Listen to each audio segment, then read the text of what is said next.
신경이 지나다니는 길이 있죠. 바로 이곳이 좁아지는 것을 협착증이라고 하는데요. 디스크가 약해지면서 디스크 주변에서 뼈가 자라나오게 되고, 또한 인대가 두꺼워지면서 이것이 신경을 누르면서 협착증이라는 병이 만들어지게 됩니다.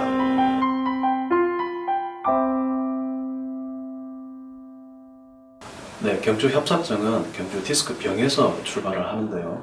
아주 오랜 기간 동안 나쁜 자세가 반복적으로 되는 경우, 그리고 또 하루 종일 앉아서 일하는 분들, 또 서서 밑을 보는 분들, 그리고 식당 일이나 공사장, 막노동 같은 아주 힘든 노동일을 하는 분들한테서 협착이 생기게 되죠. 따라서 이러한 노동일을 심하게 하는 분들, 그리고 하루 종일 나쁜 자세를 하게 되게 되면 경추 디스크가 약해지면서 디스크 주변부로 뼈가 자라나오게 됩니다. 바로 이것이 두꺼워진 인대와 함께 신경을 누르게 되는데요. 이것이 바로 협착증을 일으키게 됩니다.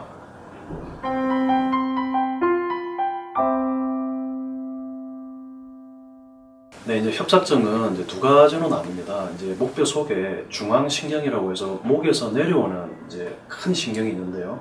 이게 좁아지는 것을 중앙관 협착이라고 하고, 또 이 중앙신경에서 곁가지로 또 어깨와 팔로 가는 신경이 있죠.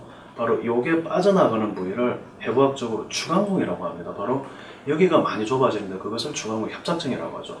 그래서 경추관 협착증은 중앙관이 막히는 경우와 이렇게 어깨와 팔로 가는 곁가지 신경이 나가는 추간공 협착증으로 크게 두 가지로 대별할 수가 있습니다.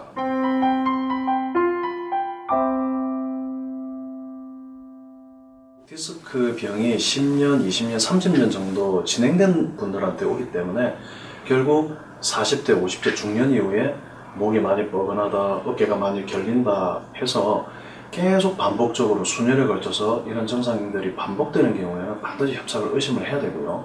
또 어느 날 갑자기 젓가락질 하는데 젓가락질이 안 된다, 내지는 물컵을 잡는데 자꾸 놓칠 것 같다, 내지는 아주 드물지는 않지만 걸어가는데 자꾸 터벅터벅하게 걷는다, 나는 똑바로 가고 싶은데 자꾸 삐딱하게 걷는다 라는 증상이 있으면 반드시 경추 협착증을 의심을 해보셔야 합니다.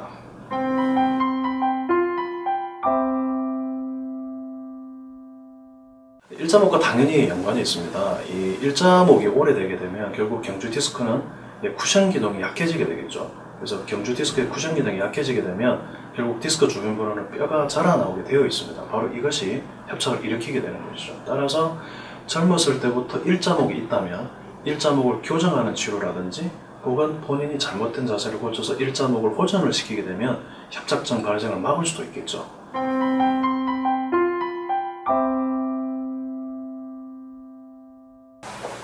네, 충분히 수술하지 않고 치료할 수는 있겠죠. 하지만 이제 협착증의 진행 단계를 측정을 하는데요.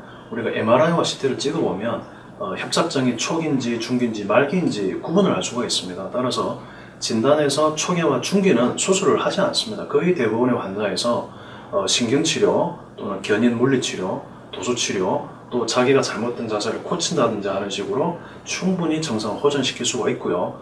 단 첫 MRI나 CT 진단에서 이미 말기로 진단된 경우에는 반드시 수술적 치료가 필요하겠습니다.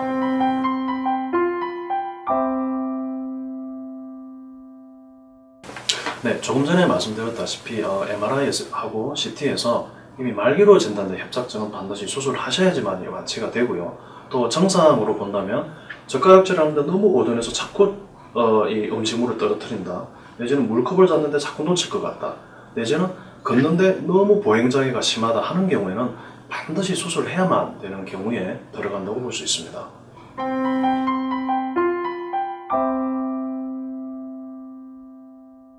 네, 협착증은 결국 디스크 병이 이제 오래되면서 자라나오는 뼈들과 또 두꺼워진 인대 때문에 생기죠. 따라서 수술은 당연히 이 비정상적으로 자라나와 있는 뼈 조직들을 제거를 해야 되고, 두꺼워진 인대도 역시 수술적으로 절개를 해줘야 됩니다. 그래야지만 눌려있는 신경이 풀리겠죠. 그래서 수술은 크게 두 가지로 대별이 되는데요. 뼈가 튼튼한 경우는 인공 디스크 수술을 할 수가 있고요. 또 상대적으로 뼈가 약한 분들은 나사못을 박는 수술을 하게 되겠습니다. 조금 이따가 제가 엑스레이를 통해서 한번 더 설명을 드리도록 하겠습니다. 네, 경추관 협착증에 대한 수술은 크게 두 가지로 대별이 됩니다. 자, 이 수술은 뼈와 뼈 사이에 얇은 판이 들어가 있는데요. 역시 수술을 하고 나면은 신경은 다 감압이 되겠죠. 하지만 뼈가 튼튼하기 때문에 인공 디스크 수술을 하는 경우고요. 자, 오른쪽 사진을 보시면 이 뼈에 나사가 이렇게 박혀 있는 걸 볼 수가 있습니다. 이런 경우는 뼈가 약하기 때문에 인공 디스크가 받쳐줄 수는 없고 나사못을 박아야지만이 되는 경우입니다. 따라서 왼쪽의 사진은 협착증이지만 뼈가 튼튼하게 되면 이런 인공 디스크 수술을 할 수가 있고요. 상대적으로 뼈가 약한 경우에는 나사못을 박는 수술을 하게 됩니다. 두 개의 차이는 수술 결과는 똑같이 좋습니다. 하지만 인공 디스크 수술하는 경우는 보조기를 일주일만 찬다는 것. 또 오른쪽 사진처럼 나사못을 박는 경우는 최소한 2달 이상 보조기를 차야 된다는 점. 그것이 가장 큰 차이가 되겠습니다.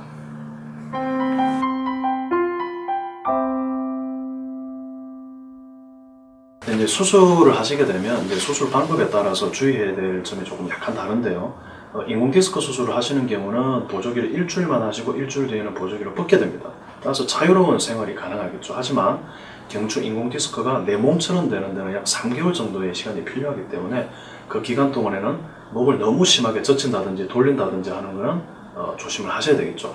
그러나 나사못을 박는 경우에는 보조기도 한 달 반 내지는 2개월 이상 하셔야 되고요. 또 보조기를 벗고 나서도 또 너무 숙인다 내지는 젖힌다 하는 그런 동작의 제한점이 있습니다. 인공 디스크 수술 같은 경우는 목에 결국에는 이게 완치가 되면서 목의 움직임에는 제한이 없게 되겠지만 나사못을 박는 경우에는 목을 숙인다든지 돌린다든지 할 때 필연적으로 제한이 있을 수밖에 없는 수술입니다.